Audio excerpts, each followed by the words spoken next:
Mood of the nation ఏదైతే India today చేసేటటువంటి సర్వేలు కాస్త విశ్వసనీయత ఎక్కువగా ఉండేటటువంటి సర్వేలు, వాళ్ళకి సంబంధించి మ్యాక్సిమం 70-80% అప్రూవ్డ్ రేటింగ్స్ ఉంటుంటాయి. అంటే ఆ స్థాయిలో వాళ్ళది సక్సెస్ అయిన సందర్భం ఉంది.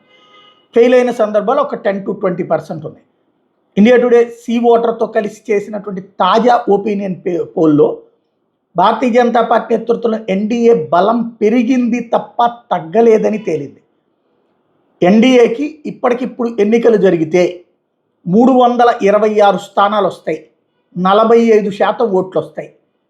ఐఎన్డీఐఏ కూటమికి 185 స్థానాలు వస్తాయి, 39% ఓట్లు వస్తాయి.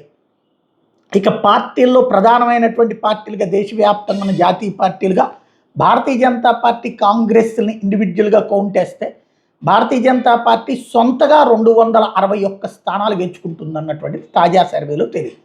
మొన్న 240 వచ్చినాయి, క్రిందసారి 303, అంతకుముందు 280 దాకా వచ్చినాయి.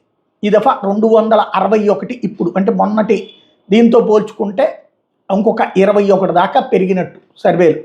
కాంగ్రెస్ పార్టీ మొన్న 99 సాధించింది కదా, ఇప్పుడు 106 సాధిస్తుంది అన్నటువంటిది అంచనా వేశారు. Cockroach Janata party impact electoral అవుట్కమ్లో లేదని తేలింది. ఈ మూడ్ ఆఫ్ ది నేషన్లో బీజేపీ 2024 కంటే పెర్ఫార్మెన్స్ పెరిగింది అన్నటువంటి తేలింది. లోక్సభ ఎలక్షన్స్కి సంబంధించిన దాంతో పోల్చుకుంటే ఆ తర్వాత రాష్ట్రాలలో మంచి విజయాలు సాధించిన భారతీయ జనతా పార్టీకి ఇది ఒక పెద్ద బూస్ట్ అని చెప్పాలి. మోడీ 4.0కి కూడా ఓకే అయినట్టే అన్నటువంటిది India today C voter survey ద్వారా తేలుతున్నటువంటిది. ఇది బీజేపీ శ్రేణులకు సంతోషం, కాంగ్రెస్ శ్రేణులకి కోపం, కాక్రోచ్ జనతా పార్టీకి ఆగ్రహం కలిగించేటటువంటి సర్వేనే అని చెప్పచ్చు.